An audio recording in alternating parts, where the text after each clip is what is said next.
আসসালামু আলাইকুম।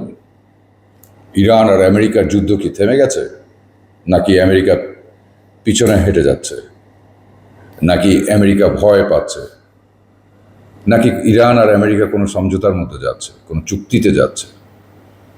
সব ডিটেলসগুলি আপনাদের বলছি। আপনি আমার ভিডিওটা পুরোটা দেখবেন এবং শেয়ার করবেন এবং আপনাদের নিজ নিজ ওপিনিয়নটা কমেন্টস বক্সে দিবেন। প্রথমত আমি আহ, আজ 7ই আগস্ট, এই 7 তারিখে গতকাল রাত বৃহস্পতিবার 6 তারিখে ইরানের আকাশে মিসাইল দেখা গেছে। কিন্তু মজার ব্যাপার হলো সেই মিসাইলগুলি মাটিতে পড়ে নাই, কারণ ইন্টারসেপ্ট করে ফেলেছে, ডিফেন্স করেছে ইরান। এই কারণে গতকাল তেহরানে অনেক আওয়াজ ছিল, অনেক আলো দেখা যাচ্ছিল আকাশে, কিন্তু এটা ইরানও কোনো কিছু বলে নাই যে কারা মেরেছে। আমেরিকাও এটা কিছু বলছে না, কারণ এটা নিয়ে একটা কোনো একটা সাসপিশিয়াস বা কোনো ধরনের একটা ড্রামা চলছে এই যুদ্ধ নিয়ে। এখন আমেরিকা বলছে ইরানের সাথে খুব শীঘ্রই আমরা চুক্তিতে যাব এবং ইরানের সাথে বসে আমরা একটা হরমুজ নিয়ে, এই যুদ্ধ নিয়ে আমরা একটা আলাপ আলোচনায় বসবো। কিন্তু এদিক দিয়ে আবার ইরান ওমানের সাথে কিন্তু চুক্তি করতে যাচ্ছে, নতুন আরেকটা রুট দিয়ে ওমান ওদিক দিয়ে যাবে, ওমানের জাহাজ, এবং হরমুজ দিয়ে আরেকটা রুট করা হচ্ছে। এটা ইরান এবং ওমান মিলে তারা এই চিন্তা করছে এবং এই চুক্তির বেশ এগিয়ে গেছে। চুক্তিটার জন্য তারা এই চুক্তিটা একটা জায়গায় এসে তারা ডিলটা সাইন করবে। এখন করতে পারছে না, বিকজ অফ যুদ্ধ চলছে। হরমুজ, ডোনাল্ড ট্রাম্প চাচ্ছে এটা আমার, আমাকে ট্যাক্স দিতে হবে, আমাকে যেই জাহাজে যাবে সেটা আমার। ইরান বলছে এটা আমার। কারোই এখন হতে পারে নাই, কারণ বেসিক্যালি ইরান প্রথম থেকেই এইটাই হরমুজের জায়গায় আছে, এটা ইরানের দায়িত্ব। ইরান কোনোদিন ছাড়বে না এই হরমুজ।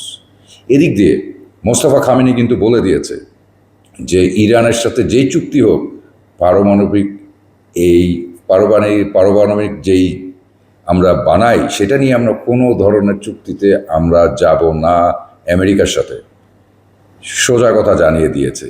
এদিক দিয়ে আবার দেখেন, ইয়ামিনের সৌদিয়ান যত গভর্নমেন্ট লেভেলের লোকরা ছিল, সদস্য ছিল, তারা কিন্তু অনেকেই মারা গেছে, প্রায় 50 জনের মতো, এই হুতি আর সৌদির সাথে এই গোলাগুলিতে। যুদ্ধ কিন্তু আস্তে আস্তে আস্তে অন্য দিক দিয়ে বাড়ছে। আপনি একটু খেয়াল করে দেখবেন, ন্যাশনাল নিউজগুলি দেখেন, যদি আপনি ডিপ্লোম্যাটিক কূটনীতিকদের যদি কাজ, কথাবার্তা এগুলি যদি শুনেন, এই যুদ্ধ কিন্তু একটু থেমে আছে। বাট এই থামাটা এই না যে এটা আর একটা বড় পরিকল্পনা করছে আমেরিকা। কিন্তু সবচেয়ে মজার ব্যাপারটা কি জানেন? মজার ব্যাপারটা হলো, আমি গত পরশু দিনের একটা নিউজ আমি শুনলাম এবং আমার এই কথাটা আপনারা নোট করে রাখেন। ইরান এই যুদ্ধটা যে একটু থেমেছে, এই থামার মধ্যে ইরান প্রিপারেশন নিচ্ছে নেক্সট বড় যুদ্ধের জন্য। ইরান ডেফিনেটলি একটা বড় পরিকল্পনা করছে, কারণ ইরান আমেরিকাকে বিশ্বাস করে না। এদিক দিয়ে ইসরায়েল কোনো একটা প্ল্যান করতে যাচ্ছে, ইরানের চিন্তাধারা যা বলছে, কারণ ইসরায়েলকে শেষ করার টার্গেট নিয়েছে ইরান। এখন কথা হলো যে এই যে 30 জন ইয়ামিনের মানুষ মারা গেল, মানে সৌদির সদস্যরা, এদের পিছনে কারণটা কি? এগুলি কিন্তু খুব বড় একটা কূটনীতিকদের ব্যাপার। কারণ সৌদি কিন্তু বলেছে যে ইরাক মিলিশিয়া থেকে কিন্তু তারা অলরেডি প্রিপেয়ার করছে সৌদির উপরে হামলা করবে। সৌদি এটা জেনে গেছে এবং সৌদি এটার জন্য প্রিপারেশন নিচ্ছে। আপনি দেখেন, এক দেশের সাথে মধ্যপ্রাচ্যে এক দেশের সাথে আরেক দেশে অলরেডি শুরু হয়ে গেছে। আমেরিকার প্রেসিডেন্ট ডোনাল্ড ট্রাম্প ওয়াশিংটনে তার যে পররাষ্ট্রমন্ত্রী, তার যে ফরেন মিনিস্টার, আমেরিকার ডোনাল্ড ট্রাম্পকে বলেছে এই যুদ্ধ থামাতে হবে, কারণ এটা যদি না থামায় তাহলে আমেরিকার জন্য অনেক ভয়ানক একটা বিপদ সামনে আসতে যাচ্ছে। কারণ এই যুদ্ধর যে সেনেটরদের থেকে পারমিশন নিয়ে যে ভোটাভুটি হয়েছিল, এই যুদ্ধটা ডোনাল্ড ট্রাম্প করবে কি করবে না, একটা ভোটেও ডোনাল্ড ট্রাম্প জিতেছিল। বিধায় কিন্তু সেকেন্ড টাইম এই সিজ ফায়ার ডিলিট করে সে আবার নতুন করে যুদ্ধ শুরু করেছে। সো আমেরিকার ডোনাল্ড ট্রাম্পের বিপদ আমি সামনে দেখতে পাচ্ছি, কারণ নভেম্বরে মিড টার্ম ইলেকশন, এখানে তার বড় একটা বিপদ হতে যাচ্ছে।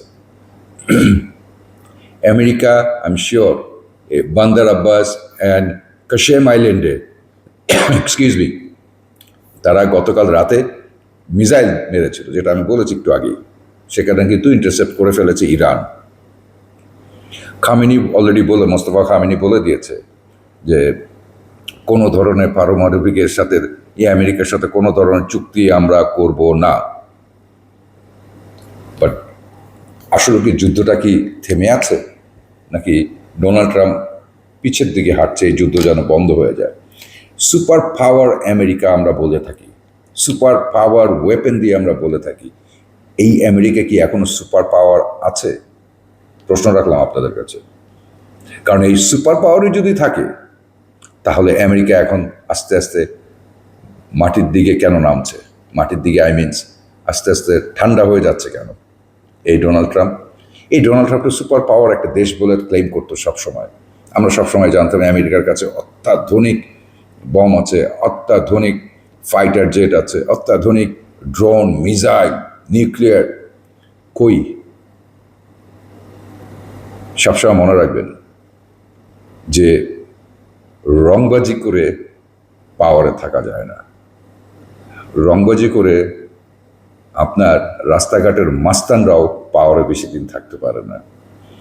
রংবাজি যদি করতে হয়, ব্রেইন দিয়ে রংবাজি করতে হয়, দাবার চালের মতো রংবাজি করতে হয়। সেটাকে বলে রিয়েল ফাইটার, রিয়েল রংবাজ বলে আমরা বলি। ডোনাল্ড ট্রাম্প পাওয়ারকে অ্যাবিউজ করেছে, ইউজ করে নাই। অ্যাবিউজ করে করে ও নিজের গর্ত নিজে খুঁজেছে। এখন সে নিজেই এই গর্তের মধ্যে পড়তে যাচ্ছে এবং আমেরিকার সিটিজেনদেরকেও ফেলে দিচ্ছে। ইরান, আপনি দেখবেন ইরানের সাথে যদি সমঝোতা হয় আমেরিকার, যে ইরানও যদি মানে, আমেরিকাও যদি মানে, গেইন হবে ইরানের।